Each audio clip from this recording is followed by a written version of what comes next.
Saudara, hari ini jadi pemberangkatan kelompok terbang atau kloter terakhir jemaah calon haji Indonesia di Boyolali, Jawa Tengah. Ada 360 jemaah diberangkatkan. Jemaah calon haji sudah memakai kain ihram, memperlancar mikot makami.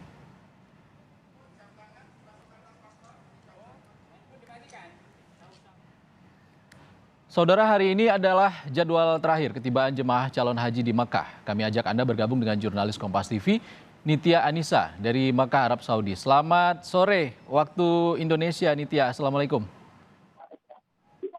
Waalaikumsalam warahmatullahi wabarakatuh. Iksan, selamat siang waktu Mekah, Arab Saudi. Nitya, bagaimana kondisi hari terakhir ketibaan calon haji? Apakah sudah semuanya tiba di sana?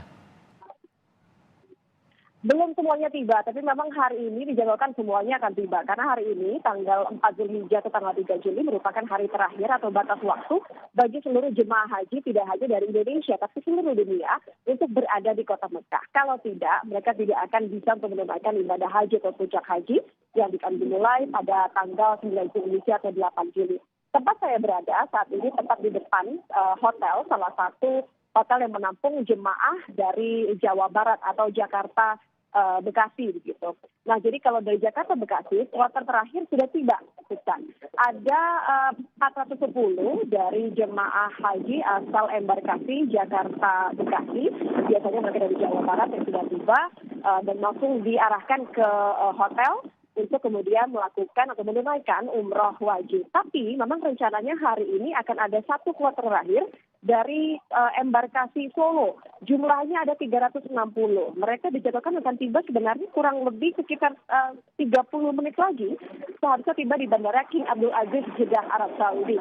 Nah, nanti prosesnya akan sama. Mereka akan melalui terminal kedatangan haji. Kalau memang sesuai dengan kapasitas bisa melalui fast track atau layanan cepat begitu ya. Jadi mereka hanya melalui 30 menit waktunya saja di terminal kedatangan langsung diarahkan ke hotel masing-masing.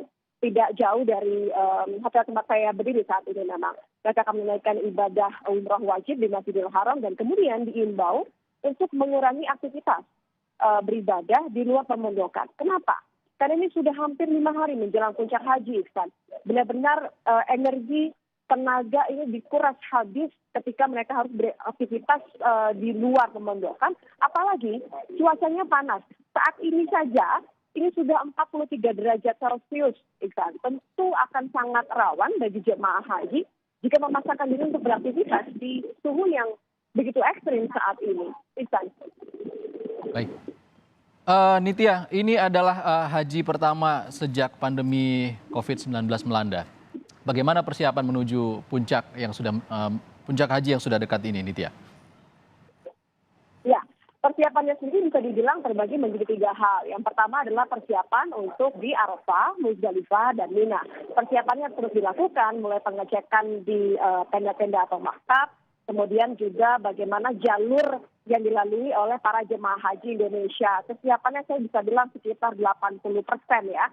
Saat ini juga Wakil Menteri Agama sudah berada di Mekah untuk mengecek kesiapan dan juga mengecek kondisi jemaah di hotel maupun juga di pemondokan masing-masing. Nah, yang kedua adalah persiapan dari sisi kesehatan. Ini menjadi catatan, Iksan dan juga saudara. Karena hingga saat ini ada 20 jemaah haji Indonesia yang meninggal dunia. Sebagian besar dipicu oleh hipertensi, kardiovaskular, tapi rata-rata karena mengalami kelelahan atau dehidrasi. Jadi imbauan untuk menjaga kesehatan sebelum puncak Arafah menjadi sangat penting. Baik, terima kasih Nitya. Semoga lancar haji pertama sejak pandemi COVID-19. Terima kasih jurnalis Kompas TV Nitya Anissa melaporkan dari Mekah, Arab Saudi.